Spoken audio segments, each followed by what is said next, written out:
આપ જોઈ રહ્યા છો spark today news. Vimalnath Jain દેરાસરની 16મી સાલગીરાની ઉજવણી કરવામાં આવી છે. જૈન મુનિરાજ પ્રિયંકર વિજયજી મહારાજે મોટી શાંતિ સંભળાવી છે. શહેરના પૂર્વ વિસ્તાર Harni Warasiya ring road Kalavati hospital સામે આવેલા વિમલનાથ દાદાની ધજા આજે 12:39 ચતુર્વેદ સંઘની ઉપસ્થિતિમાં ચડાવવામાં આવી છે. તે જ દરમિયાન જાણીતા જૈન અગ્રણી દીપક શાહે જણાવ્યું છે કે શાસ્ત્રોમાં જિનાલયની ધજા ચડાવવાથી ખૂબ મોટો લાભ મળતો હોય છે. આજે અચલ ગચ્છાના ગુણોદય શુરી મહારાજના શિષ્ય રત્ન જૈન મુનિરાજ પ્રિયંકર વિજયજી મહારાજ ખાસ દેરાસરની સાલગીરી પ્રસંગોમાં પધાર્યા છે. આ નિમિત્તે યોજાયેલા 17 ભેદી પૂજામાં સાધ્વી ભગવંતો અને નિષ્ઠા પ્રદાન પણ કરવામાં આવ્યું છે. દરમિયાન જૈન મુનિરાજ પ્રિયંકર વિજયજી મહારાજે જણાવ્યું છે કે આજે યુવા અગ્રણી ઋષભ પાનપરિયા પરિવારે ધજા ચડાવવાનો લાભ લીધો છે. ત્યારબાદ 108 દીવાની આરતી પણ ઉતારવામાં આવી છે અને ત્યારબાદ શાંતિ કળશનું વિધાન પણ કરવામાં આવ્યું છે. આજના કાર્યક્રમમાં જૈન સંગીતકાર નિસર્ગ શાહે સ્તવનોની રમઝટ પણ બોલાવી છે અને લોકોને ભક્તિ રસમાં તરબોળ પણ કર્યા છે તેમ જૈન અગ્રણી દીપક શાહે જણાવ્યું છે.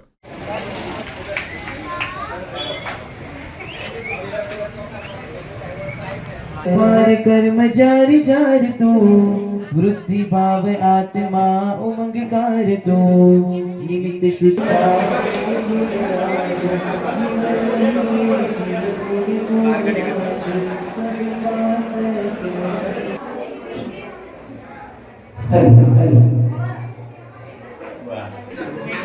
शांति रे सदाति समेशम शांति वे वे कोण मनुष्य निष्ठ दुष्ट व्यापति दुसपना दुर्नि विदत उपाधि तिदा संपत नाम ग्रहण जयंती मानता है श्री संग जाया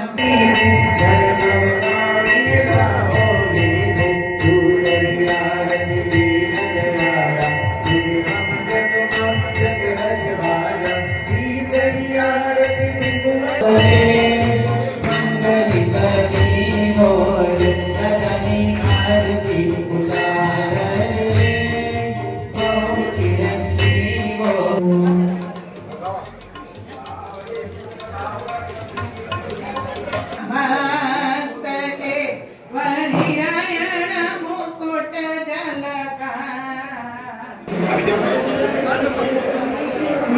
शासन जय जय श्री आदिनाथ जय जय श्री विमलनाथ जय जय श्री विमलनाथ जय जय श्री विमलनाथ जय जय श्री विमलनाथ जय जय श्री विमलनाथ शासन शांतिर्भवतु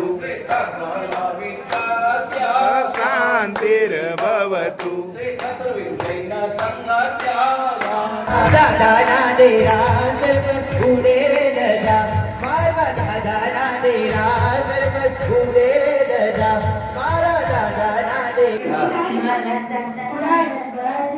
आगे से साइड आगे हमारे ज्ञान नो श्रवण ये सो भगवान मुक्तार समपाव मासुम दान बेसिन पडमो होय मुंदालहं उवासक भोगो भव्यासुत वचनं प्रस्तुतं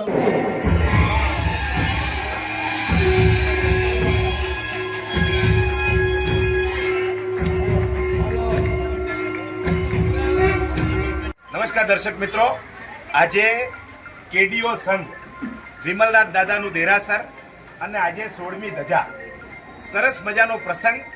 આ કાર્યક્રમની અંદર કચ્છના અચલ ગચ્છાધિપતિ કલાપ્રભા સુરીશ્વરજી મહારાજ સાહેબના શિષ્ય રત્ન પ્રિયંકર સુરીશ્વરજી મહારાજા આપણી વચ્ચે આ ખાસ કાર્યક્રમમાં ભગવાનની ધજા કરવા માટે ખાસ ઋષભભાઈ પાનપરિયા પરિવાર દ્વારા એમને આમંત્રણ આપવામાં આવ્યું છે. સાહેબજી, અમારા દર્શક મિત્રોને જણાવો, કોઈ પણ તીર્થમાં કોઈ પણ દેરાસર ધજા ચડાવવાથી શું લાભ અને કેમ ચડાવવામાં આવે છે એ જરા દર્શક. આજે વડોદરા મહાનગરને આંગણે શ્રી કચ્છીદાસા જૈન જ્ઞાતિ સમાજ અને એ સમાજ દ્વારા એક આવાસ યોજનાનું નિર્માણ વર્ષો પૂર્વે થયું અને એની સાથે ગ્રહ જિનાલયથી શિખરબદ્ધ જિનાલયના ભાવો ભવાયા.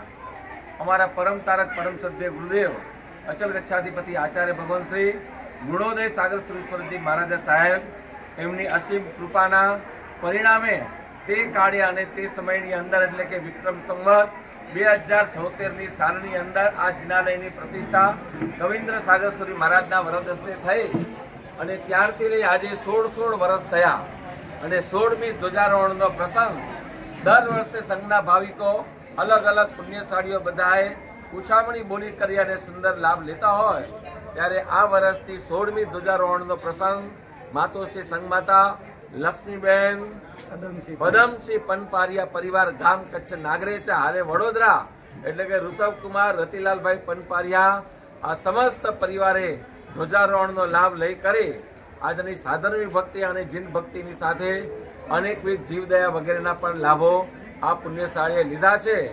વાત રહી કે આ જિનાલયની ધ્વજા એટલા માટે કે આવતા જતા કોઈ પણ પુણ્યશાળી આ પરમાત્માની કે દેવસ્થાનની ધ્વજાના દર્શન કરે અને અંદરમાં નમસ્કારનો ભાવ પ્રગટ થાય.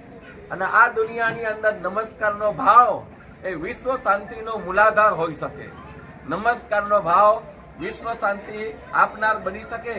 ત્યારે આજના દિવસે આ ધ્વજારોહણ પ્રસંગે પણ શાંતિર્ભવતો વિધ કહેવાય છે. વ્યક્તિગતો અને ગ્રામનગરોને અને વિશ્વને યાદ કરતા શાંતિર્ભવતો કીધું તો વિશ્વ શાંતિના ઉદ્દેશની સાથે આ 17 ભેદી પૂજા અને ધ્વજારોહણનો પ્રસંગ થતો હોય. જે ધ્વજાના દર્શન કરે, ધ્વજા જેમ ચંચળ છે અને જેમ ફરકતી રહે તેમ આપણા જીવનની અંદર પણ લક્ષ્મી ઐશ્વર્ય વગેરે ચંચળ છે, પણ ચંચળતાની વચ્ચે નાશવંત એવા આત્મ તત્વ એટલે પરમ તત્વને યાદ કરીએ એવી ભાવનાની સાથે આ ધ્વજારોહણ વિધિ કરવામાં આવતી હોય. બોલો જીનસ શાસન.